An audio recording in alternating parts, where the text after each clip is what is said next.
Good morning. So this is my reflection in the video biological development. So we have to see the biological beginnings, the stages of what we went through from the very cell until we became a fetus.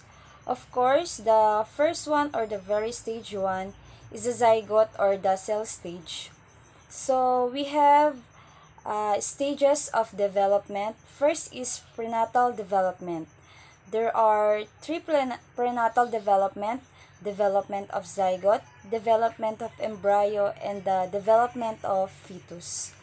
Um, Development of zygote, a diploid cell resulting from the fusion of two haploid gametes, a fertilized ovum.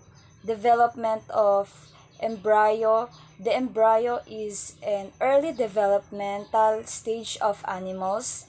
In humans, the embryo begins to develop about 4 days after an egg is fertilized. Appearing initially as a tiny mass of cells, it eventually gives rise to the fetus and obvious human form. Period of zygote. The zygote phase is brief, lasting only about 4 days. Around the 5th day, the mass of cell becomes known as blastocyst. Period of embryo. The first 2 weeks after conception are known as the germinal stage. The 3rd through the 8th week is known as embryonic period, and the time from the 9th week until birth is known as the fetal period. Period of fetus. A fetus is a prenatal human being between the embryonic stage and birth. The fetal stage stands from the beginning of the 9 week after fertilization to about 30 weeks after fertilization, which is average time of birth. The fetal stage lasts a total of approximate 30 weeks.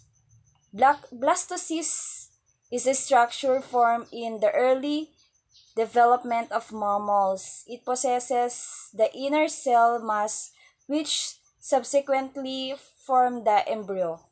Embryo is the early stage of human development in which organs or critical body structures are formed.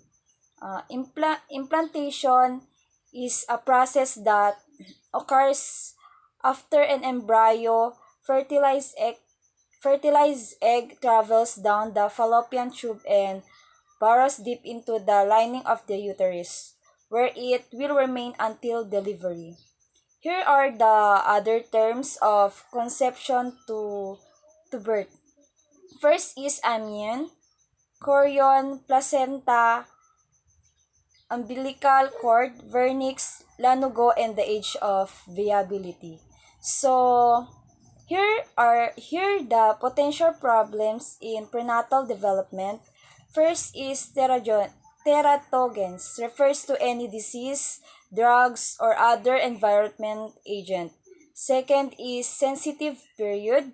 The term sensitive period refers to the notion that the effects of environmental stimuli on the developing organism are stronger during certain periods of development. Rubella disease that has little effect on pregnant human. Fourth is toxoplasmosis disease caused by a parasite found in raw meat and cat feces.